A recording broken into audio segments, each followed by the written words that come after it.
Hello once again, this is your teacher Jayson Patalinghug from Agay National High School, and today I'm going to discuss one of our specialized subject in humanities and social sciences.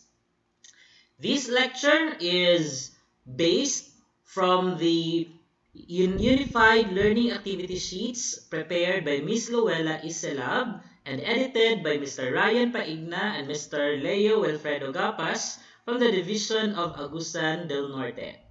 Our learning competency is to identify the various elements, techniques, and literary devices in specific forms of poetry with our specific objectives, which are as follows. Number one, define the elements, structures, and literary device of poetry.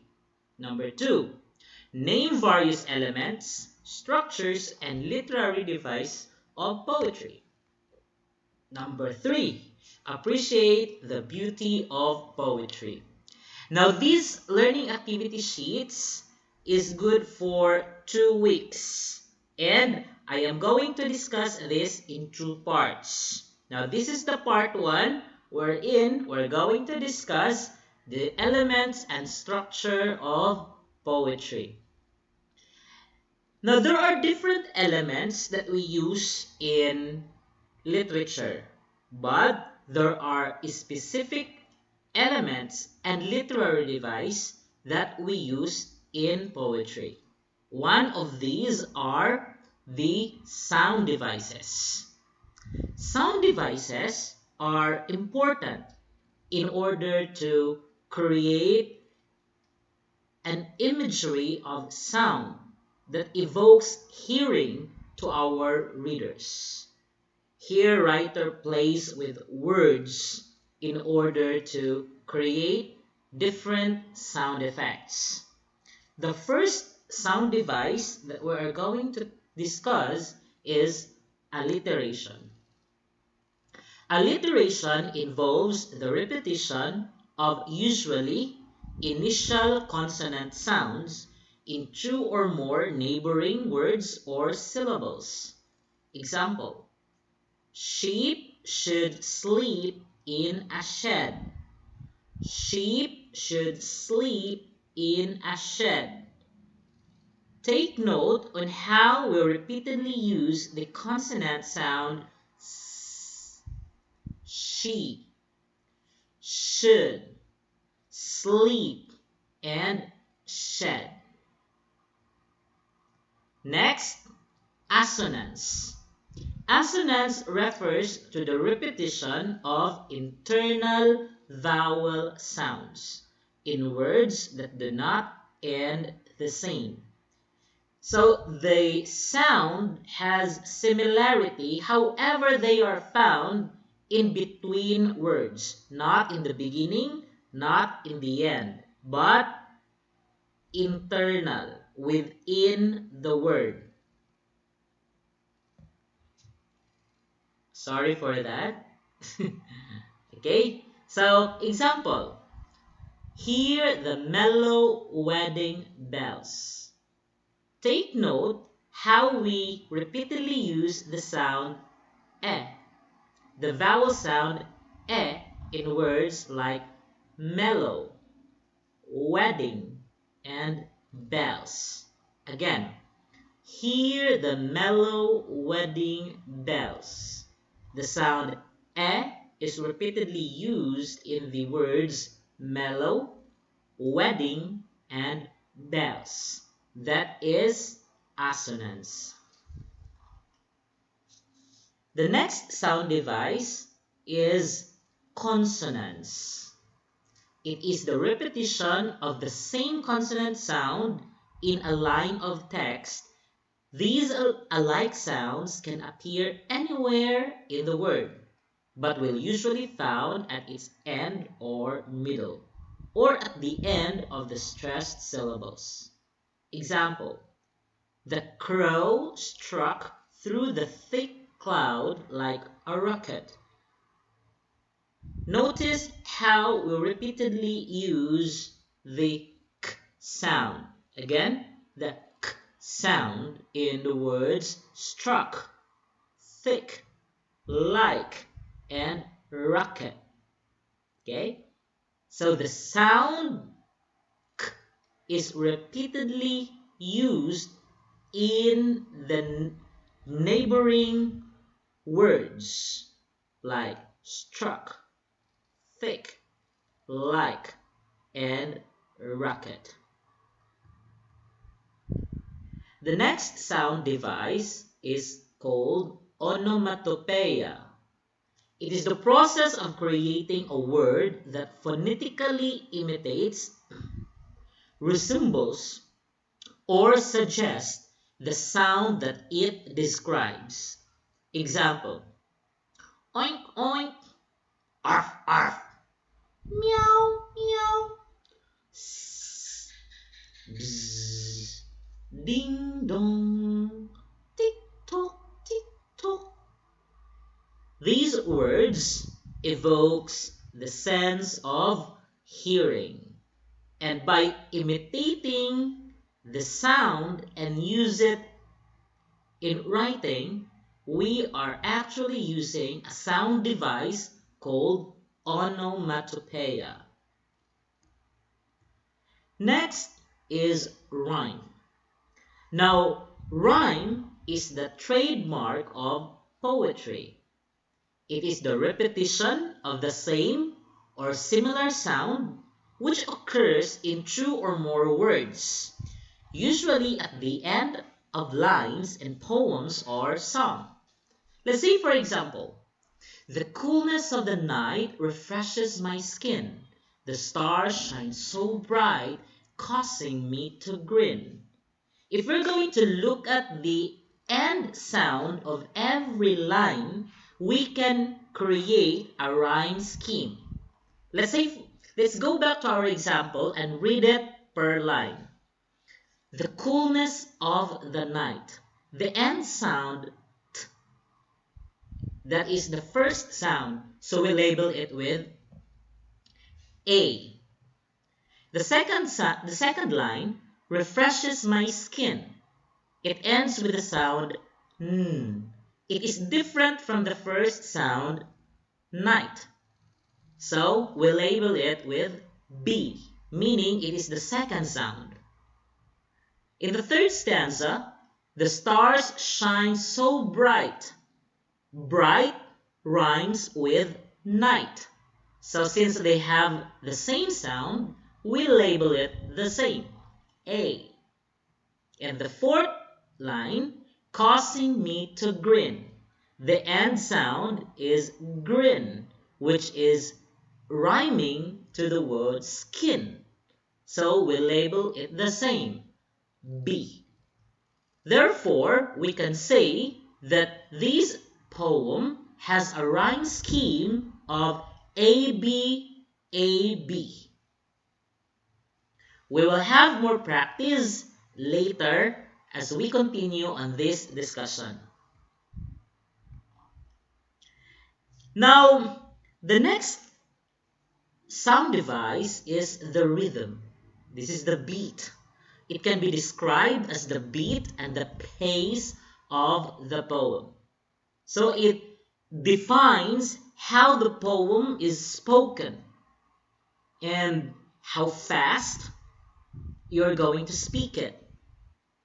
It is created by a pattern of stressed and unstressed syllables in line or verses. In creating that pattern, we have to be familiar with matter because they are almost similar but not the same. Okay?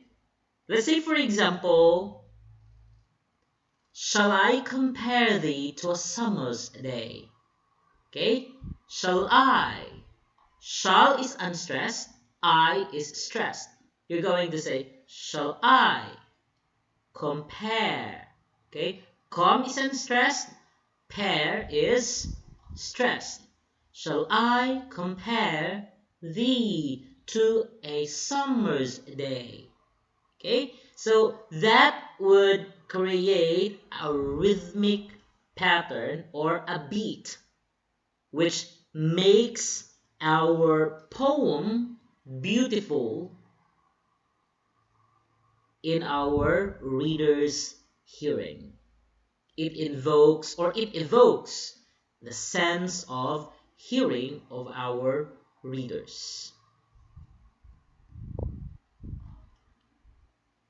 Rhythm can be created when the writer combines metrical unit in a pattern. Okay? So what is a metrical unit? Basically, there are 5 key metrical units in English language. These are as follows. Number 1, we have iam. Iam is an unstressed syllable followed by a stressed syllable, creating 1 foot or 1 unit. Example, describe. Okay? Describe. The first syllable is unstressed and the second syllable is stressed. Describe. You put a stress on the second syllable. So, when there are 2 syllables, the first one is unstressed and it is followed by a stressed syllable, that is called iam. Next is trochee. Stressed syllable followed by unstressed syllable. This is basically opposite of iam.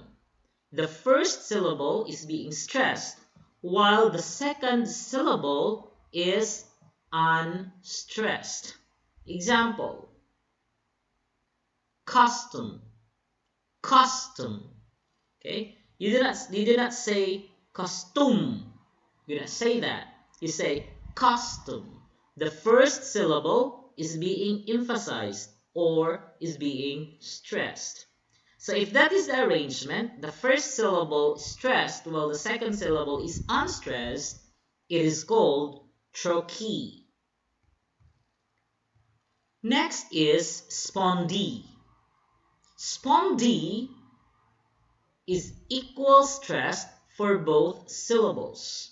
There are 2 syllables that has the same stress. Example, cupcake. Cupcake. Cupcake. Again, cupcake. Follow me. Cupcake. Okay? Both syllables are stressed. You're not gonna say cupcake or you're not gonna say cupcake. You do not say that. Instead, you're going to stress both syllables. Cupcake. Cupcake. Okay? That is spondee. Next is dactyl. This is a stressed syllable followed by 2 unstressed syllables. Again, 1 stressed syllable followed by 2 unstressed syllable. Example, bicycle. Bicycle. You put a stress on the first syllable while the remaining 2 syllables are unstressed. Bicycle. Okay? Next, we have the opposite of dactyl is anapest. Anapest is composed of 2 syllables, 2 unstressed syllables, followed by 1 stressed syllable. Example, understand. Understand. Again, understand. The 2 first syllables are unstressed, while the last syllable is being emphasized. Understand. Okay? Now, the repetition of these metrical feet in a line of poetry is called poetic matter. Okay? If you keep on repeating them, it becomes a poetic matter and it becomes a pattern in every line, creating a rhythm.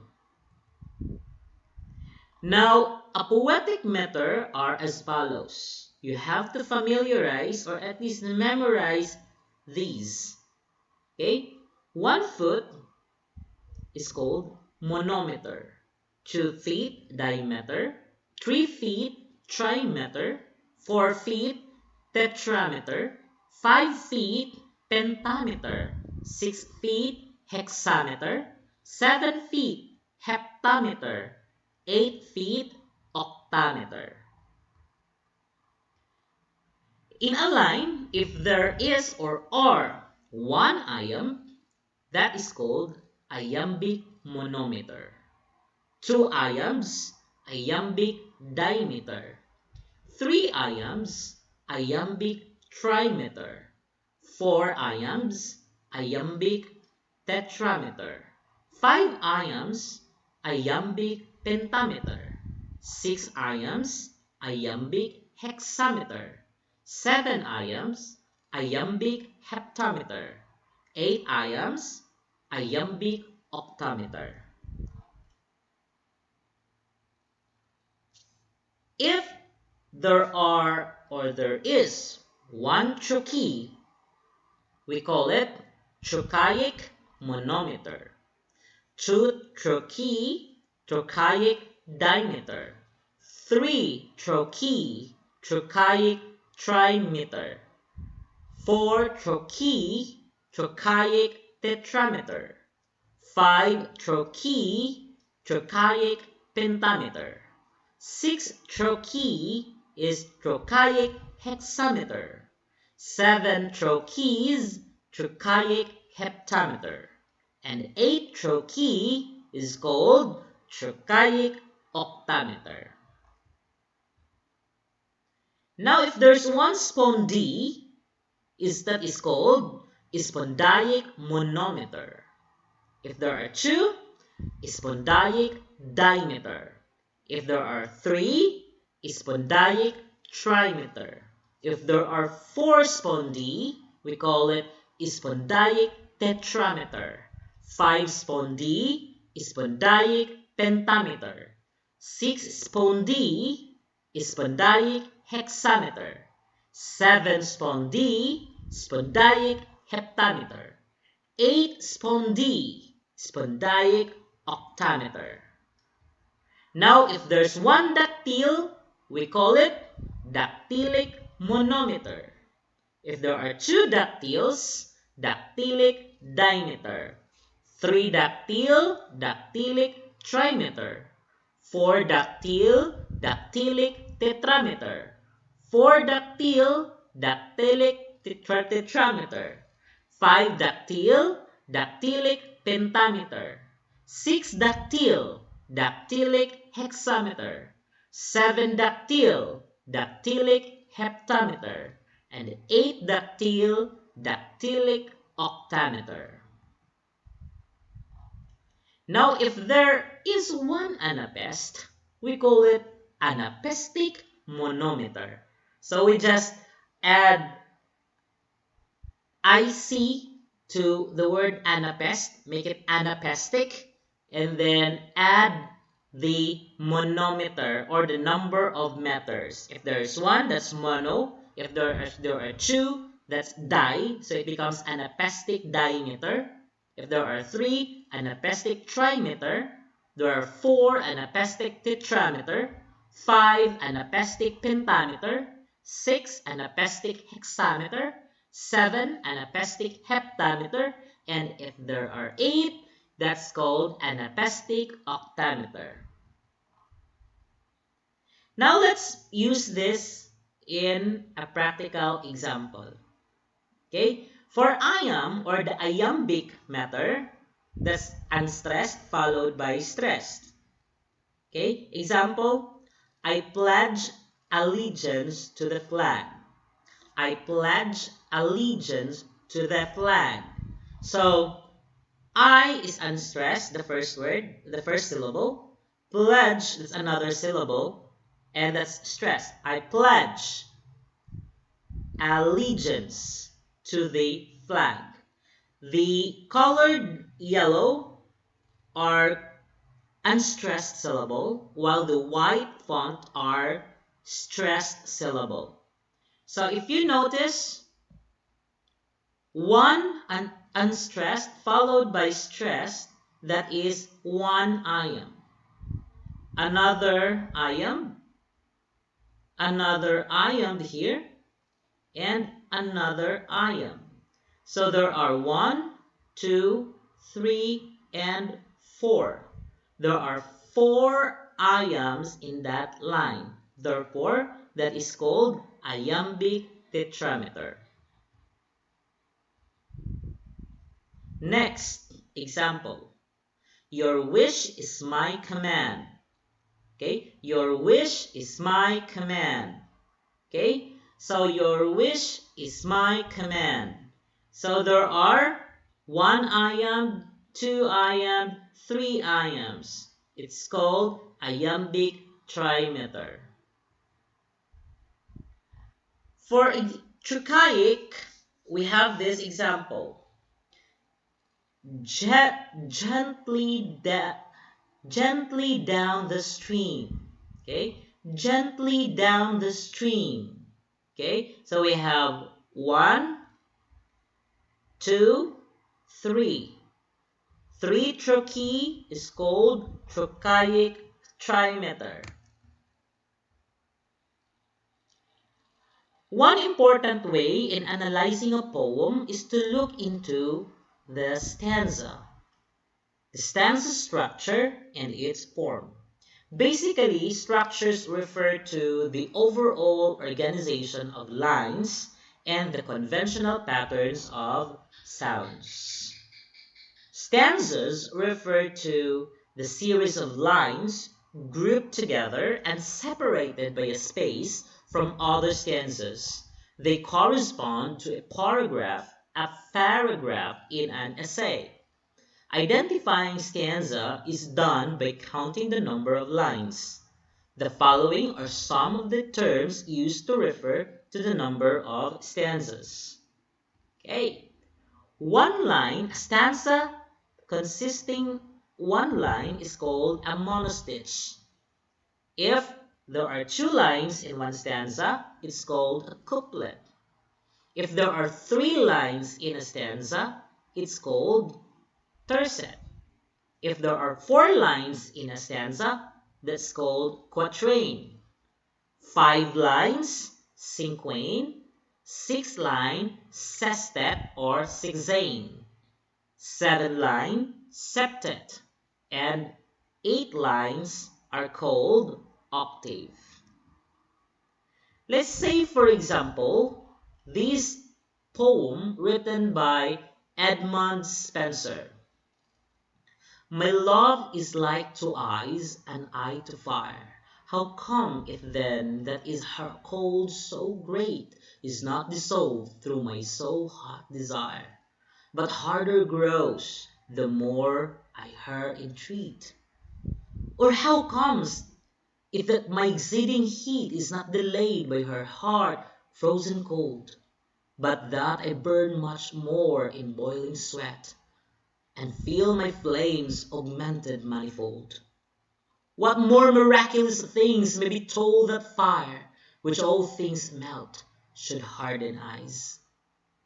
That's Sonnet 30, Fire and Ice by Edmund Spenser. If we're going to look into the stanza, the first stanza has 1, 2, 3, 4 lines, therefore it is a quatrain. The second stanza is composed of 1, 2, 3, 4. Another 4 lines, so it's another quatrain. While the last stanza is composed of 1 line, 2 lines, so it's called a couplet. Therefore, we can say that this poem is composed of 2 quatrain and 1 couplet. Again, it is very easy. Just count the number of line per stanza. Okay, so you have to familiarize or at least memorize those number of stanzas. Again, 1 line, monostitch. 2 lines, couplet. Let's look at it again. 3 lines, tercet. 4 lines, quatrain. 5 lines, cinquain. 6 lines, sestet or sixain. 7 lines, septet. 8 lines, octave. Okay, so let's familiarize those names. Okay, so that we can easily identify the names of stanzas according to the number of lines they possess. Okay, let's do a self-assessment on the poem Invictus by William Ernest Henley. And after that, we're going to answer the following questions. Number 1, how many stanzas are there in the poem? How many lines are there in every stanza? Number 2, what is the rhyme scheme of the poem? And number 3, what is the rhythmic pattern of the poem? Okay, I'm going to read the poem Invictus by William Ernest Henley. Out of the night that covers me, black as the pit from pole to pole, I thank whatever gods may be for my unconquerable soul. In the fell clutch of circumstance, I have not winced nor cried aloud. Under the bludgeoning of chance, my head is bloody, but unbowed. Beyond displays of wrath and tears looms but the horror of the shade. And yet the menace of the years find and shall find me unafraid. It matters not how strait the gate, how charged with punishment the scroll. I am the master of my fate. I am the captain of my soul. Okay, this is a very wonderful poem by William Ernest Henley, and it is entitled Invictus. By the way, the word Invictus means unconquerable or undefeated. Okay, so just a few tips before we're going to answer the guide questions. If you're going to read a poem, do not pause or do not stop, not unless you find a caesura, okay, a comma or period. Okay, so if there is no comma or no period at the end of the line, that means you have to continue reading the next line without or with one breath only, unless you find or encounter a caesura or a stop. Okay, so that's it. Now let's go answer our guide questions. First, how many stanzas are there in the poem? And how many lines are there in every stanza? Now, very easy. Let's count the number of stanza. 1, 2, 3, 4. So, this poem is composed of 4 stanzas. Now, the second question. How many lines are there in the poem or in every stanza? So, first stanza, let's count. 1, 2, 3, 4. First stanza has 4 lines. Second stanza has 4 lines. Third stanza has 4 lines. So is the fourth stanza. It has 4 lines. Therefore, we can say that the poem is composed of 4 quatrains, meaning 4 stanzas with 4 lines each. Again, there are 4 stanzas, there are 4 lines in every stanza, therefore, the poem is composed of 4 quatrains. Easy, right? Very easy. I know you can do it. Next, we're going to analyze or answer the question, what is the rhyme scheme of the poem? Again, that's very easy. All we need to do is label them with letters. Okay, the first sound, out of the night that covers me. So, The first sound, the last sound in that line is me. Me. Okay, me. So that's letter A, meaning the first sound.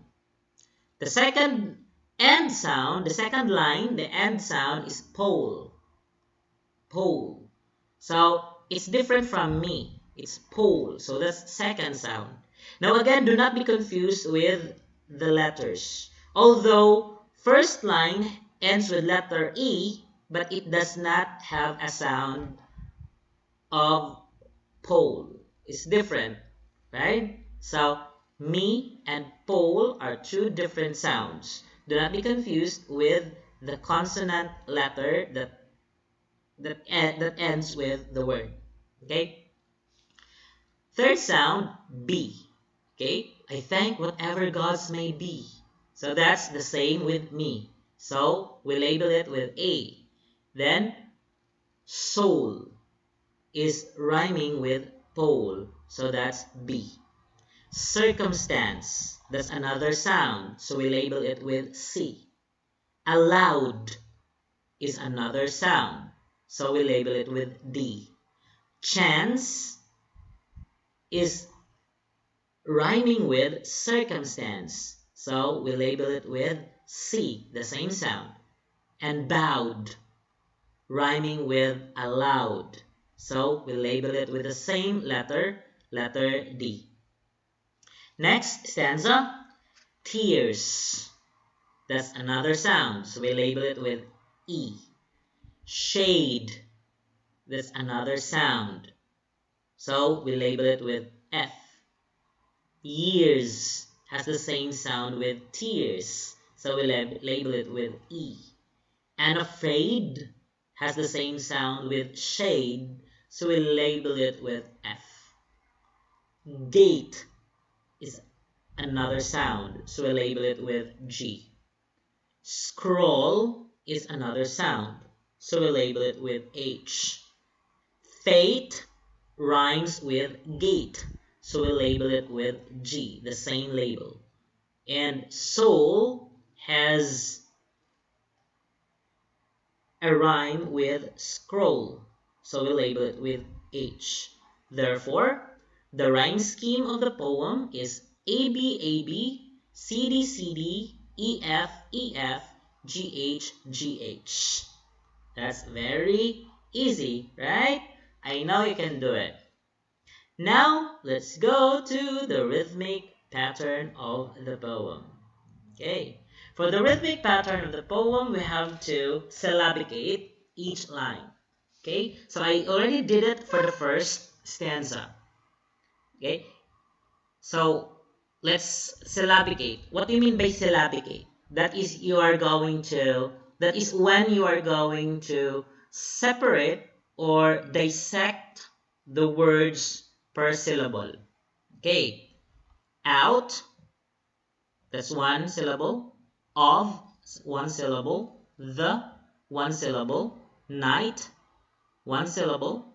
That, this one syllable. Now, covers, this is two syllable.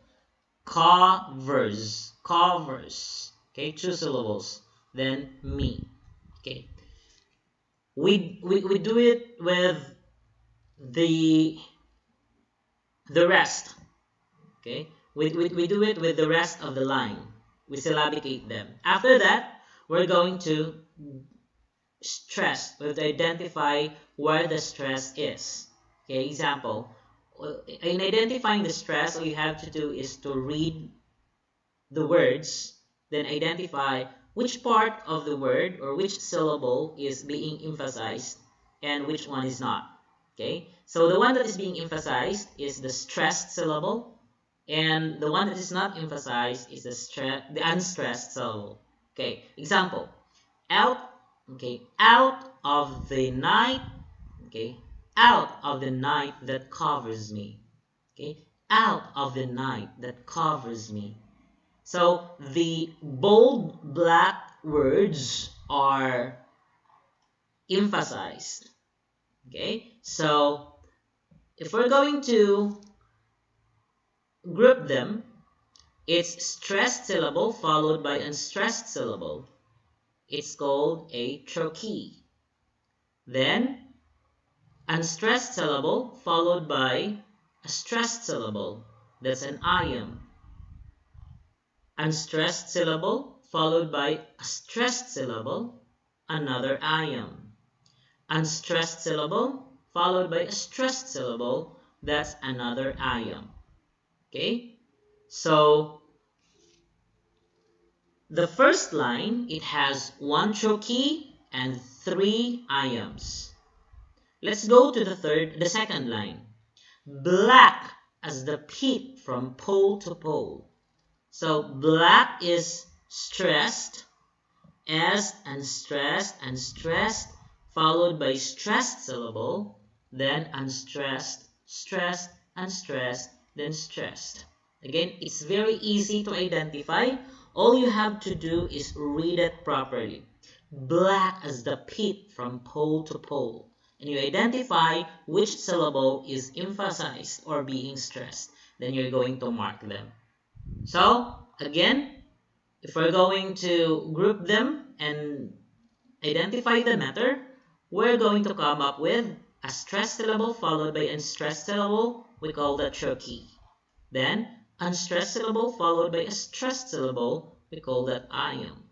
Then another unstressed syllable followed by a stressed syllable. That's another iamb. Okay, continuing to the third line. I thank whatever gods may be. So, if you notice, I is unstressed. You're not going to say, I thank. You're going to say, I thank. So, thank is being stressed. So, that's an iamb. All are iambs in the third line. And in the fourth line, for my unconquerable soul. So, for is unstressed. So, this is an iamb because it's followed by a stressed syllable. And unconquerable, there are how many syllables?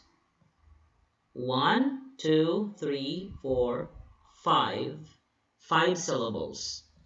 Unstressed followed by stressed, that's an iamb. Unstressed followed by stressed, another iamb. Then unstressed followed by another stressed syllable, that's another iamb. Therefore, we can say that in the first stanza, the first and second lines are composed of trochaic monometer and iambic trimeter, while the third and fourth lines are composed of iambic tetrameter. Okay, so that's quite easy. I know you can do it. Now, I did the first stanza. I want you to do the second, third stanza on your own. Okay? So, you have the poem. I did already the first stanza. I identified already the rhythmic pattern. Okay? Now, you have to do the second, third, and fourth stanza on your own. Okay? So, I know that's very easy for you if you have listened to our discussion. It's your turn to analyze the rhythmic pattern of the remaining stanzas, and you have to post your answer on the comment section below. Thank you for listening, and see you for the part 2 of this discussion. Have a great day.